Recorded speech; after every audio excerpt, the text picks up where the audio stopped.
Hello दोस्तों, मैं हूं दिनेश किवोरा। न्यूज़ टाइम में आपका स्वागत है।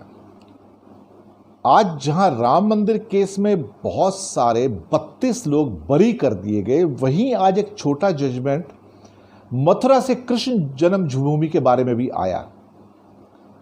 दरअसल राम मंदिर का केस खत्म होते ही बहुत सारे लोगों ने नारे लगाए, अब मथुरा की बारी है और काशी की बारी है, क्योंकि वहां भी जो मंदिर हैं उनके साथ में लगी मस्जिद है। पर इसमें एक पेच है, 1991 में और 2020 में बहुत फर्क है। हो सकता है 1991 में एक मस्जिद गिरा दी गई, लेकिन 2020 में कोई मस्जिद का गिराना लगभग नामुमकिन जैसा है।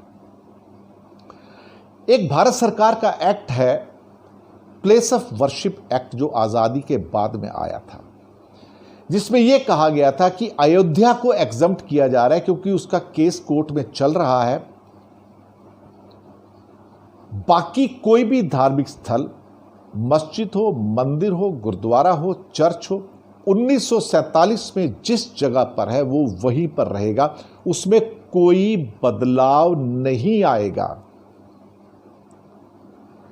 लेकिन धीरे धीरे लग रहा है कि आरएसएस, बीजेपी और वीएचपी कृष्ण मंदिर मथुरा की ओर बढ़ रहे हैं। काशी विश्वनाथ के टेंपल ज्ञानवापी मॉस्क की ओर बढ़ रहे हैं और इस इशू को टीवी पर, मीडिया में गर्माहट देने की कोशिश कर रहे हैं। इसी सिलसिले में जो आज जजमेंट आया है मथुरा कोर्ट का, वो बहुत इंपॉर्टेंट हो जाता है। वहां पर कुछ दक्षिणपंथी आरएसएस, वीएचपी सपोर्टेड हिंदू संगठनों ने एक अपील की थी कोर्ट के अंदर कि चूंकि ये इशू कई सौ साल पुराना है, मुगलों के टाइम में यहां पर कृष्ण का मंदिर था जिसको ढाने के बाद वो मस्जिद बनाई गई थी, जिसे ईदगाह कहा जाता है, वो वापस दे दी जाए ताकि हम वहां पे अपना मंदिर बना सकें। और उस पर बहुत सारे तथ्य दिए गए, एविडेंस दिए गए, गिराया गया, ये किया गया।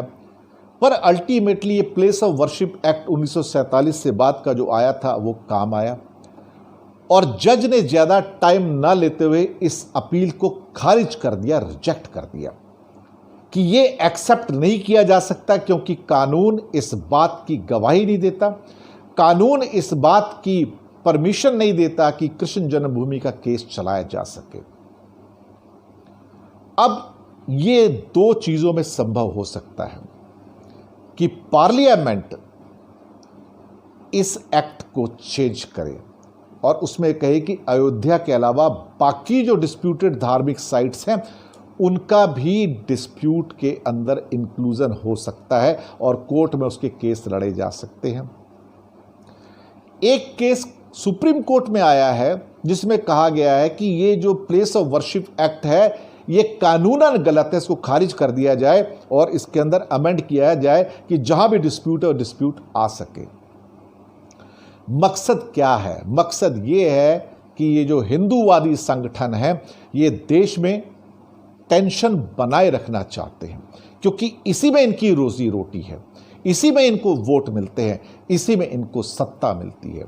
लेकिन कृष्ण जन्मभूमि के केस में आज मथुरा की जज, उन्होंने बिना किसी हिचक सारी की सारी याचिकाओं को, अपील्स को एक झटके में रिजेक्ट किया और कहा कि कृष्ण जन्मभूमि का कोई केस नहीं बनता है। और एक खास तौर से बात कही, उसके साथ जो ईदगाह है वो वहीं पे रहेगी और वहां पे जो नमाज पढ़ी जाती है वो भी पढ़ी जाएगी।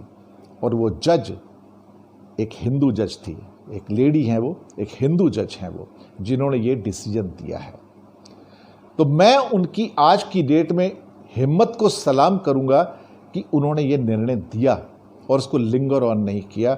जहां 32 के 32 लोग राम जन्मभूमि केस, बाबरी मस्जिद के केस में बरी कर दिए गए कि एविडेंस नहीं है, वहां पे इस जज को सलाम। भारत में ऐसी परिस्थितियां ना आए कि जहां पे कृष्ण जन्मभूमि केस और बाकी केसेस फिर से एक्टिव हो जाएं। इससे देश के अंदर अलगाववाद की परिस्थितियां आएंगी और देश के अंदर टेंशन बढ़ेगी। वर्गों के बीच में, क्लासेस के बीच में, रिलीजन के बीच में तनाव बढ़ेगा, वो हम नहीं चाहते।